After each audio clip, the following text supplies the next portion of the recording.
Hello everyone, myself Nitisha Soni, Assistant Professor in Nursing Department in RPIIT Technical and Medical Campus Karnal. Today we will discuss about ectopic pregnancy. आज हम पढ़ेंगे कि ectopic pregnancy क्या होती है. Now we will be discuss about ectopic pregnancy. First is definition. An ectopic pregnancy is one in which the fertilized ovum is implanted and develops outside the normal uterine cavity. जो ectopic pregnancy होती है उसमें क्या होता है, जो fertilised ovum होता है वो इम्प्लांट होता है एंड डेवलप होता है कहाँ पर, नॉर्मल यूट्राइन कैविटी के आउटसाइड में. That is called ectopic pregnancy. Next is implantation sites. जो इसकी साइट्स होती हैं वो कौन कौन सी होती हैं. They are two sites, extra uterine and uterine. Extra uterine they are further divided into three sides: tubal, ovarian and abdominal. Now tubal pregnancy. What is tubal pregnancy? There are four sides: ampulla, isthmus, infundibulum and interstitial. And abdominal pregnancy, they are divided into two sides: primary and secondary. And secondary after further two types. ठीक है, they are divided two sides: intraperitoneal and extraperitoneal. Next is uterine. Uterine are divided into four sides: cervical, angular, coronal and caesarean scars. Next is risk factor. What is the risk factor of ectopic pregnancy? There are many risk factor of ectopic pregnancy. That is history of PID, history of tubal ligation, contraception failure, previous ectopic pregnancy, tubal constructive surgery, history of infertility, are particular tubes are patient and damaged, IUD used, previous induction of abortion. Next is etiology. Etiology means factor responsible. There are two responsible factors, that is factor preventing or delayed the migrations of fertilized ovum to the uterine tube, and second is factor facilitating nidation of the fertilization ovum in the tubal mucosa, that is etiological factor.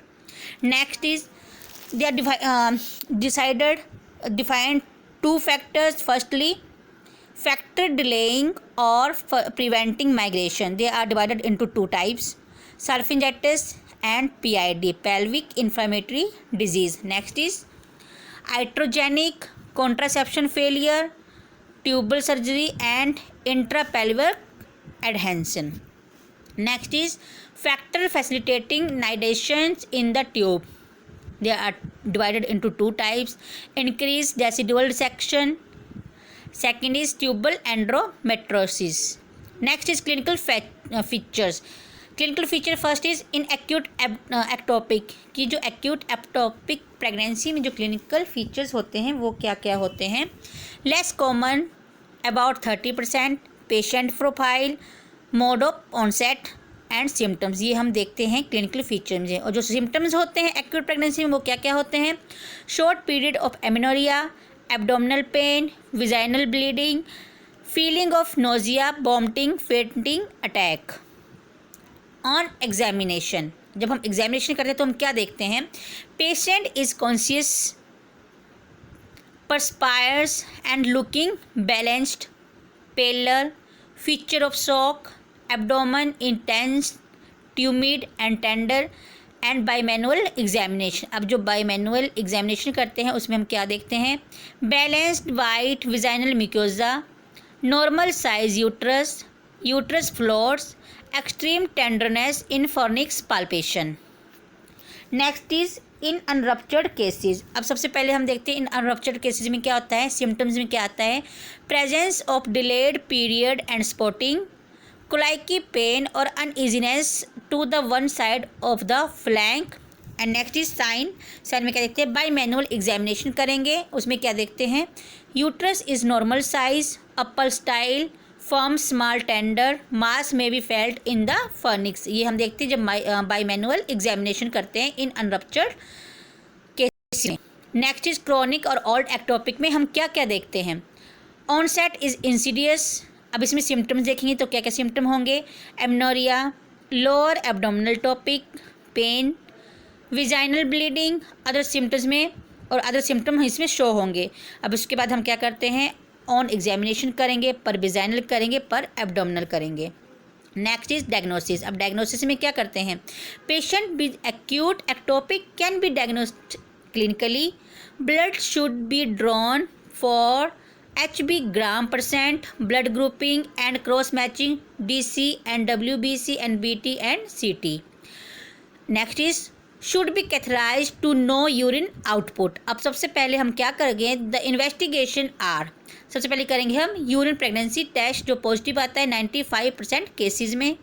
Next करेंगे हम क्लोडोसेंथेसिस जो 70 to 90% होता है, ठीक है। Ultrasonography करेंगे, transvaginal sonography करेंगे, ये मोर सेंसिटिव होती है, ये डिटेक्ट करती है intrauterine gestational sac at 4 to 5 weeks में।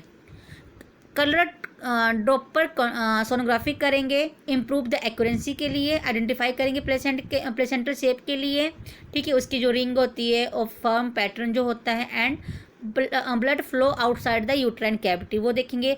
अब है ट्रांस एब्डोमिनल सोनोग्राफी, इसमें देखते हैं हम can identify gestation sac at 5 to 6 week, as beta HCG level at which intrauterine gestational sac is seen by TAS. TAS means transabdominal sonography is 1800. Next is management. अब management में क्या आता है, management of unruptured ectopic pregnancy. हम 3 प्रकार की management करते हैं इसमें, expected management, medical management and last one is surgical management. अब जो फर्स्ट है मैनेजमेंट उसको 3 में डिवाइड किया हुआ है, expected management, medical management and surgical management, जो मैंने आपको पहले ही बताया था। अब जो मेडिकल मैनेजमेंट है उसको हमने 2 में डिवाइड किया है, लोकल एंड सिस्टमैटिक, ठीक है। लोकल सल्फेजेटेस्टमी होता है, मैथोट्रेक्सेटा आएगा इसमें, पोटासियम क्लोराइड देंगे, प्रोस्टाग्लैंडिन देंगे, हाइपरसोमुलर ग्लूकोज देंगे इसमें, ठीक है, एक्टिनोमाइसिन देंगे, एंटीनोमाइसिन डी देंगे और मिफीप्रिस्टोन देंगे। ये हमारे पास आता है लोकल मेडिकल मैनेजमेंट में। अब जो सिस्टमैटिक मैनेजमेंट होती है मेडिकल मैनेजमेंट, उसमें सिर्फ हमें मैथोट्रेक्सेटा देंगे, ठीक है, ये हमारे पास होगी मेडिकल मैनेजमेंट। अब नेक्स्ट आता है हमारे पास सर्जिकल मैनेजमेंट। इसमें हमने क्या किया है, 2 में डिवाइड करा हुआ है, रेडिकल और कंजर्वेटिव। अब रेडिकल में हम क्या करते हैं, सल्फिनजेक्टमी कर देंगे डायरेक्टली, ठीक है। और जो कंजर्वेटिव होती है उसमें हम क्या करते हैं, सल्फिनोगोस्टोमी करेंगे, सल्फिनोगोटोमी करेंगे, सिगमेंटल रिसेक्शन करेंगे एंड लास्ट में क्या करेंगे, मिल्किंग और फिम्ब्रियल एक्सप्रेशन। आज हमने एक्टोपिक प्रेगनेंसी के बारे में पढ़ा, एक्टोपिक प्रेगनेंसी की डेफिनेशन, उसकी sites, clinical manifestation, diagnostic evaluation and last one is management. Thank you.